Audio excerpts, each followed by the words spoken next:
বানিয়ে নিলাম নিরামিষভাবে মাছের কালিয়া। দেখো এদিকে মগজ পোস্ত কাজু নিয়েছি, এগুলো একটা পেস্ট তৈরি করে নেব।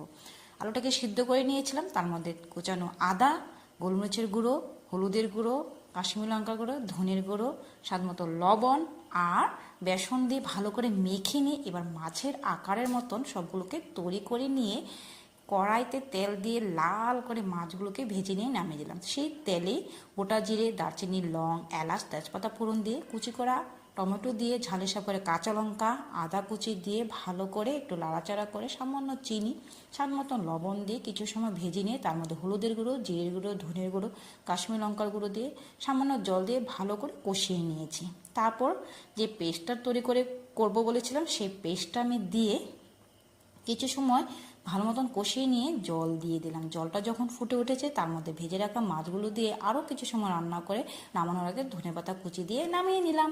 বাই বাই বন্ধু।